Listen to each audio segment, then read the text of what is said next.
حضرت عمر رضی اللہ تعالیٰ عنہ روایت کرتے ہیں کہ زید بن سعانہ نامی ایک یہودی تھا جس کو حضور نے قرض دینا تھا۔ آقا کریم علیہ الصلوۃ والسلام دو جہاں کے مالک ہیں، لیکن حضور کا فقر اختیاری تھا۔ آقا کریم علیہ السلام کے گھر میں بسا اوقات کتنے کتنے دن چولہا نہیں جلا کرتا تھا۔ حضور ادھار لے کر کے لوگوں کی مصیبتوں کو بھی دور کرتے، اور گھر کا چولہا بھی بعض اوقات ادھار لے کے گرم کرنا پڑتا۔ اعلیٰ حضرت فرماتے ہیں مال کے کونین ہیں گو پاس کچھ رکھتے نہیں، دو جہاں کی نعمتیں ہیں ان کے خالی ہاتھ میں۔ تو کہتے ہیں کہ ایک دن حضور علیہ السلام کی خدمت میں ایک شخص حاضر ہوا جس کا نام زید بن سعانہ ہے اور یہودی ہے، اور اس نے حضور علیہ السلام سے قرض کا تقاضا کیا، لیکن تقاضا اتنے سخت انداز سے کیا کہ اس نے حضور علیہ السلام کی قمیص کو پکڑ کے کھینچا بھی۔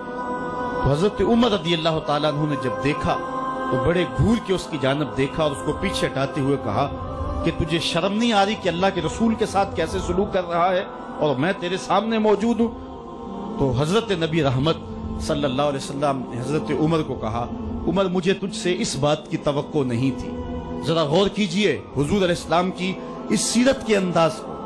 ایک شخص آ رہا ہے اور حضور سے سختی کر رہا ہے، ابھی حضور کو قرض لٹانے کی جو تاریخ ہے اس میں بھی 4 دن باقی رہتے ہیں اور وہ ناجائز سختی کر رہا ہے۔ حضرت عمر رضی اللہ تعالیٰ عنہ نے جب اس کو گھورا اور سختی کی تو حضور علیہ السلام نے فرمایا عمر مجھے تیرے سے اس بات کی توقع نہیں تھی، تمہارا کام تو یہ تھا کہ مجھے حسن ادا کی تلقین کرتے کہ اچھے انداز سے قرض واپس کرو، اور اس کو جو ہے وہ نرمی کی تلقین کرتے، اور پھر آقا کریم علیہ السلام نے فرمایا اس کا قرض ادا کر دو، اور اے عمر جو تم نے اس کو گھورا ہے اس کے بدلے میں 20 وسق زیادہ کھجوریں بھی تم اس کو دو گے۔ تو زید بن سعانہ نے جب حضور علیہ السلام کی اس سیرت اور اس کردار کو دیکھا، اور حضرت عمر رضی اللہ تعالیٰ عنہ 20 وسق اس کو کھجوریں دے رہے تھے، تو اس نے حضرت عمر کو بتایا کہ میں یہودی ہوں اور میں نے تورات کے اندر نبی آخر الزماں کی شان اور عظمتوں کے بیان کو پڑھا ہے، یہ بات ابھی رہ گئی تھی، باقی ساری نشانیاں میں نے حضور میں دیکھ لی تھی، اب یہ نشانی رہ گئی تھی، آج میں نے یہ بھی دیکھ لی، اور پھر وہ حضور کی خدمت میں حاضر ہو کر اسلام کے دائرے میں داخل ہو کر حضور کا عبدی غلام بن جاتا ہے۔ تو یہ انداز حضور علیہ السلام کی سیرت کا زمانے کو حضور علیہ السلام کے قریب کرتا ہے۔ میرا رب خود کہتا ہے لو کنت فظا غلیظ القلب لانفضوا من حولک، اے محبوب اگر تو ترش مزاج اور تنگ دل ہوتا تو اتنے لوگ تیرے گرد کبھی بھی جمع نہ ہو پاتے۔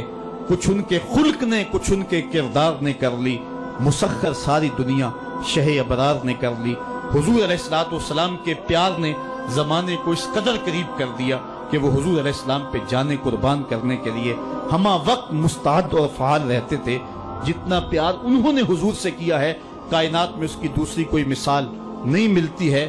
ایک شاعر کہتا ہے اپنے محبوب کا ذکر کرتے ہوئے، وہ کہتا ہے حافظ شیرازی نے غالباً کہا ہے کہ میرے جیسا محب زمانے میں کوئی نہیں، اس لیے کہ تیرے جیسا زمانے میں محبوب بھی تو کوئی نہیں۔ اگر صحابہ جیسا عاشق تمہیں زمانے میں نہیں ملتا تو محبوب جیسا کوئی صورت و سیرت میں حسین بھی تو زمانے کے اندر تمہیں نہیں ملے گا۔ تو حضرت سیدنا انس کے لفظ کان رسول اللہ صلی اللہ علیہ وسلم احسن الناس، حضور لوگوں میں سب سے زیادہ حسین ہے۔ اور دوسری بات کان رسول اللہ اجود الناس، حضور سب سے زیادہ سخی ہیں۔ ایک شخص حضور کی خدمت میں حاضر ہوا اور اس نے سوال کیا، 2 پہاڑوں کے درمیان جتنی جگہ ہوتی ہے اتنی بکریاں تھی حضور کے پاس، حضور نے ساری اس کو عطا کر دی۔ وہ واپس جا کے اپنی قوم سے کہنے لگا کہ محمد عربی ایسا شخص ہے اتنا عطا کرتا ہے کہ پھر کمی کا شائبہ ہی باقی نہیں رہتا۔ تیسری بات حضرت انس فرماتے ہیں کان رسول اللہ صلی اللہ علیہ وسلم احسن الناس و اجود الناس و اشجع الناس، کہتے ہیں کہ حضور جتنے دلیر تھے جتنے بہادر تھے، کائنات کے تر اتنا بہادر ہم نے کوئی نہیں دیکھا۔ مولا کائنات فرماتے تھے جب جنگ کی بھٹی گرم ہوتی تو ہم دیکھتے کہ سب سے آگے بڑھ کر حملہ کرنے والے محمد عربی ہی ہوا کرتے تھے، اور ہم حضور علیہ السلام کی اوٹ میں ہوا کرتے تھے۔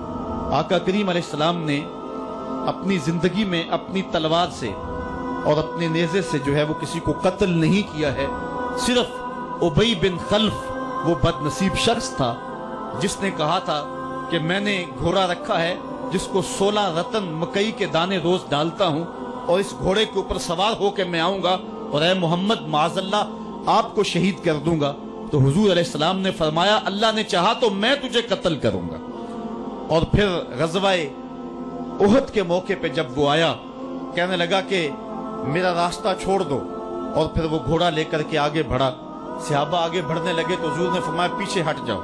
حضرت حارث بن سما سے حضور نے چھوٹا سا نیزہ لیا اور آگے بڑھ کے اللہ کے محبوب علیہ السلام نے اس کے گلے کے قریب اس کا ہلکا سا کچوکا دیا اور چھوٹا سا زخم اس کی گردن پہ لگا تو وہ بھاگتا تھا اور چیختا تھا اور کہتا تھا کہ قاتلنی محمد، محمد نے مجھے قتل کر دیا ہے.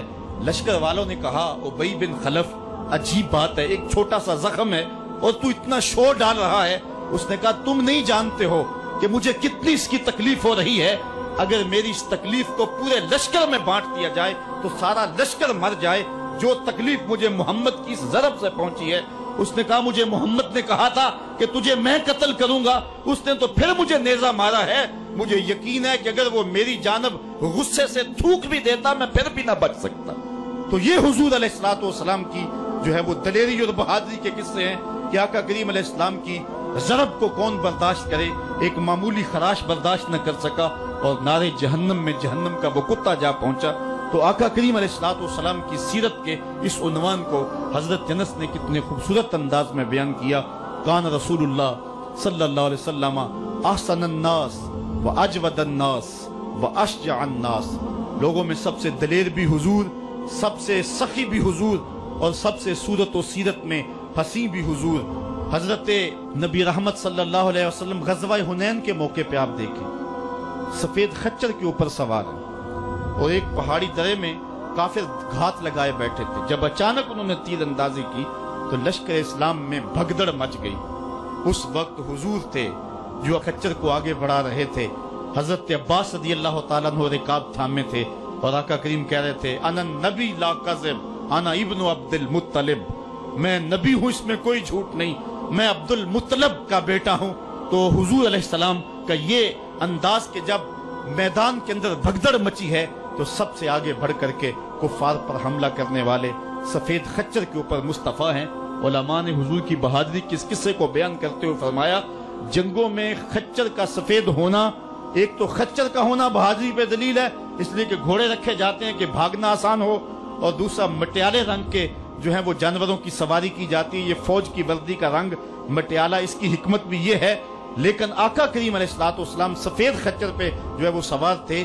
حضور اتنے شجاع تھے، اتنے بہادر تھے، میدان میں بھاگنے کے لیے نہیں آتے تھے بلکہ حضور کفر کے چھکے چھڑانے کے لیے میدان میں داخل ہوا کرتے تھے. آقا کریم علیہ السلام کی سیرت کا وہ کون سا پہلو ہے اور وہ کون سا رنگ ہے جس نے معاشرے کو روشنی اور معاشرے کو اجالا نہیں دیا. آج میرے اور آپ کے آقا و مولا کی یہ سیرت ہمیں حضور علیہ السلام کی محبت کا حقدار بنائے گی. حضور اس دنیا کے اوپر مکارم اخلاق کی تکمیل کے لیے جلوہ گر ہوئے اور قرآن آپ کے خلق کی گواہی ہے. اس لیے حضور کی سیرت کو اپنانے کا تقاضا یقیناً آج کی اس بابرکت محفل میں آج کا یہ اجتماع ہم سے کر رہا ہے. ہم اپنی زندگی کو اور طرز حیات کو حضور کی سیرت کے سانچے میں ڈھال کر کے زندگی کی ایک ایک سانس اور ایک ایک لمحہ حضور کے نام پہ گزار دیں گے.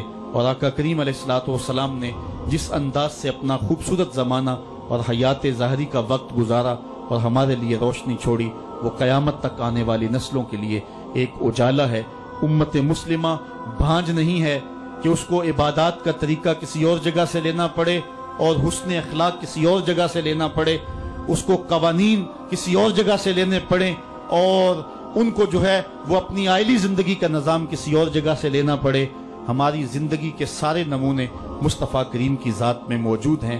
میرے رب نے کہا لَقَدْ كَانَ لَكُمْ فِي رَسُولِ اللَّهِ أُسْوَةٌ حَسَنَةٌ، حضور کی زندگی تمہارے لیے بہترین نمونہ ہے. اللہ حضور کی زندگی کا نور ہمارے من میں اتار دے، ہمارے باطن کو حرارت اور نور اور اجلا پن نصیب کرے.